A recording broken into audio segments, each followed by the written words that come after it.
오늘 우리에게 주시는 하나님 말씀은 잠언 23장 17절에서 35절 말씀입니다. 내 마음으로 죄인의 형통을 부러워하지 말고 항상 여호와를 경외하라. 정령이 내 장래가 있겠고 내 소망이 끊어지지 아니하리라. 내 아들아, 너는 듣고 지혜를 얻어 내 마음을 바른 길로 인도할지니라. 술을 즐겨하는 자들과 고기를 탐하는 자들과도 더불어 사귀지 말라. 술 취하고 음식을 탐하는 자는 가난하여질 것이요 잠자기를 즐겨하는 자는 헤어진 옷을 입을 것임이니라. 너를 낳은 아비에게 청종하고 내 늙은 어미를 경히 여기지 말지니라. 진리를 사되 팔지는 말며 지혜와 훈계와 명철도 그리할지니라. 의인의 아비는 크게 즐거울 것이요 지혜로운 자식을 낳은 자는 그로 말미암아 즐거울 것이니라. 내 부모를 즐겁게 하며 너를 낳은 어미를 기쁘게 하라.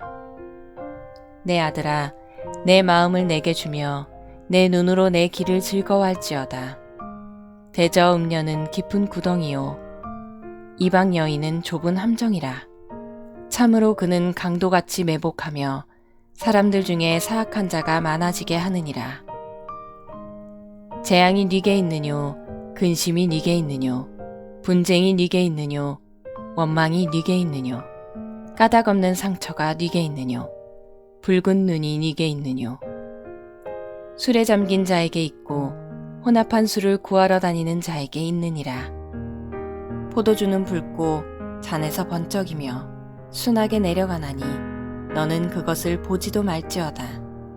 그것이 마침내 뱀같이 물 것이요 독사같이 쏠 것이며 또 내 눈에는 괴이한 것이 보일 것이요 내 마음은 구부러진 말을 할 것이며 너는 바다 가운데 누운 자 같을 것이요 돛대 위에 누운 자 같을 것이며 내가 스스로 말하기를 사람이 나를 때려도 나는 아프지 아니하고 나를 상하게 하여도 내게 감각이 없도다. 내가 언제나 깰까 다시 술을 찾겠다 하리라.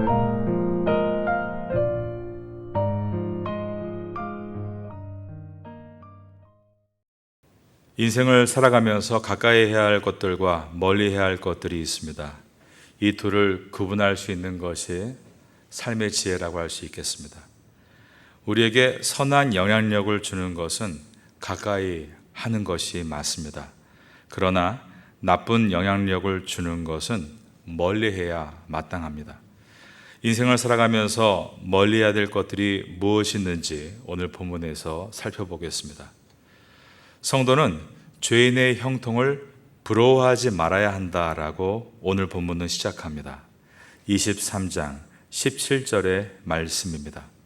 내 마음으로 죄인의 형통을 부러워하지 말고 항상 여호와를 경외하라.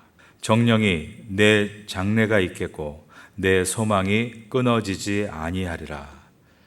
죄인의 형통은 일시적인 것입니다. 이 땅에서는 형통할지라도 이 땅을 떠날 때 죄인은 심판을 피할 수 없습니다. 이 땅에서 형통하면 오히려 마지막 때에 도구로 돌아오게 될 것입니다. 심판에 대해서 그가 생각하지 않고 죄 가운데 있는 것이 얼마나 큰 비극인지를 생각해야 합니다. 죄인이 계속 이 땅에서 죄로 형통하고 있다는 것은 그야말로 가장 큰 저주라고 말할 수 있겠습니다. 그리스도인은 죄인의 형통을 부러워해서는 안 된다라고 말씀합니다. 하나님을 경외하는 마음으로 인생을 산다면 헛된 것을 부러워하지 않게 될 것입니다. 하나님 앞에서 세상의 것들이 부질없다는 것을 알 수 있는 방법은 오직 말씀을 묵상하고 깨어있을 때입니다.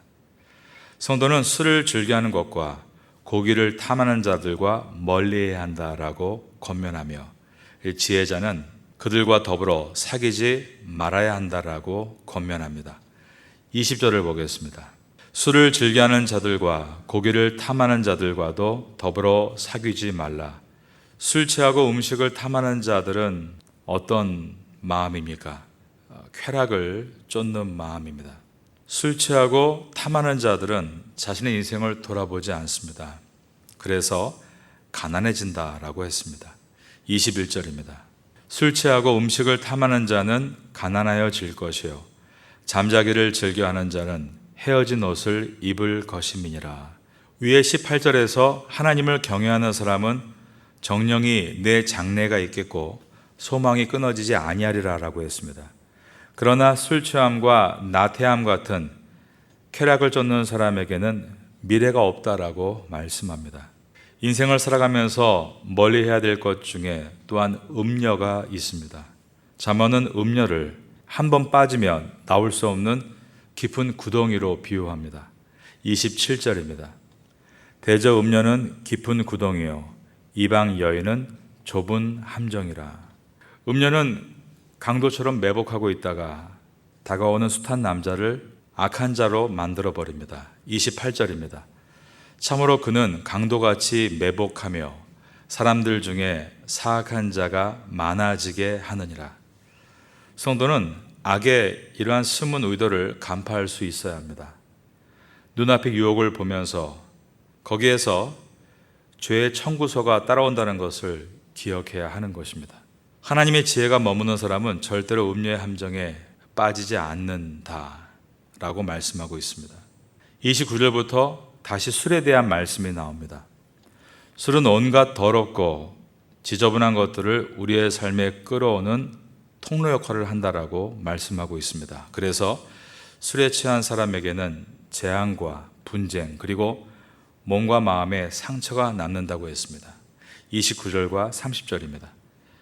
재앙이 네게 있느뇨 근심이 네게 있느뇨 분쟁이 네게 있느뇨 원망이 네게 있느뇨 까닭없는 상처가 네게 있느뇨 붉은 눈이 네게 있느뇨 술에 잠긴 자에게 있고 혼합한 술을 구하러 다니는 자에게 있느니라. 술은 잔에서 반짝이며 순하게 넘어가기에 매력 있어 보입니다. 그러나 술 취함으로 인해서 치러야 할 대가는 대단히 크다는 것을 잊지 말아야 합니다.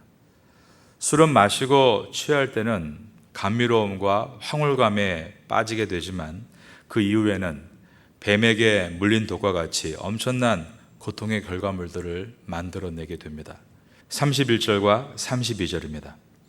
포도주는 붉고 잔에서 번쩍이며 순하게 내려가나니 너는 그것을 보지도 말지어다. 그것이 마침내 뱀같이 물 것이요 독사같이 쏠 것이며 33절은 술 취한 상태를 묘사합니다. 또 내 눈에는 괴이한 것이 보일 것이요 내 마음은 구부러진 말을 할 것이며 이처럼 술에 취하면 헛것을 보고 헛말을 하게 되는 것입니다.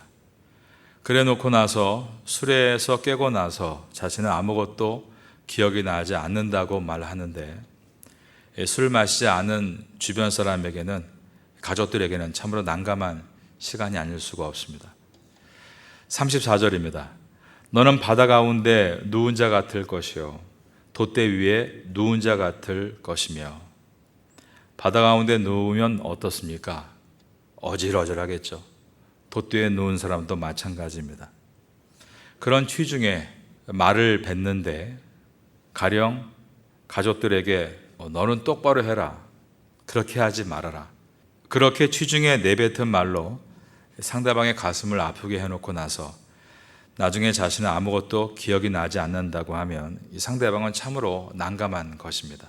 취중 진담이라는 말이 있는데 정말 나를 그렇게 못마땅하게 여긴 것인지 그런데 취중 진담은 진실을 말하는 것보다는 감정으로 말하는 것이라고 할 수 있습니다. 진실은 무엇입니까? 어떤 한 사건을 이성과 감정이 바르게 작동할 때 모여지는 초점입니다. 그런데 이성의 기능이 마비가 되면 감정으로만 말을 하게 되고 그러면 그것은 말실수가 되지 진실을 말한다고 할 수 없는 것입니다. 알코올 중독은 그 감정의 상태에 계속 머물고 싶은 행위입니다. 그래서 술에 취한 사람은 술에서 깨는 것을 두려워하고 계속 술을 의지하여 그 상태에 머물기를 좋아합니다. 35절입니다. 내가 스스로 말하기를 사람이 나를 때려도 나는 아프지 아니하고 나를 상하게 하여도 내게 감각이 없도다. 그래서 사람들이 술을 많이 마시는 것으로 여겨집니다. 사회에서 맞고 아프고 괴롭고 상한 것을 풀기 위해서 이 술을 마시는 것입니다. 그러나 언제부턴가 술에서 취한 상태가 나의 삶이 되고 술에서 깨는 상태를 걱정하게 된다면 계속 술로 자기를 의지하게 되는 것입니다. 35절 중반에 내가 언제나 깰까 다시 술을 찾겠다 하리라. 술은 잔에서 번쩍이며 순하게 넘어가기에 매력이 있어 보입니다. 요즘에는 드라마에서 다 술 마시는 거 보여주고 또 술을 섞기도 하고 또 부자들은 아주 고급 술을 마시는 것을 자기의 삶의 매력으로 발산합니다. 그러나 술 취함으로 인해 치러야 할 대가는 대단히 크다는 것을 늘 잊지 말아야 합니다. 하나님의 지혜는 가까이 해야 될 것과 멀리 해야 될 것을 분별할 수 있는 능력입니다. 악한 것들이 우리의 삶을 쉽게 무너뜨릴 수 있기 때문에 경계할 수 있다면 그것이 바로 지혜인 것입니다. 성도는 죄인의 형통을 부러워하지 말고 쾌락을 쫓는 사람들을 멀리 해야 하는 것입니다. 음료를 피하고 삶을 망치는 술을 경계해야 합니다. 잠언 말씀을 묵상하면서 이러한 메시지를 마음에 품고 기도하십시오. 그리고 기도 가운데 성령님을 의지하십시오. 그러면 술 취함, 음료와 같은 다양한 중독들과 멀어지고 그리고 우리 심령 가운데 그것과는 비교할 수 없는 참된 비전과 소망과 기쁨을 만나게 될 것입니다. 이러한 은혜가 우리에게 있게 되기를 예수님의 이름으로 축원합니다. 그러한 것들은 내 개인적인 성향이니까 남과 상관이 없다. 내가 하는 일이니 아무도 모르면 된다. 그렇지 않습니다. 사람들이 우리의 죄를 알지 못한다 할지라도 죄는 공적인 결과를 낳게 되는 것입니다. 제가 알고 있는 분의 아버님은 음주운전자가 일으킨 사고로 돌아가셨습니다.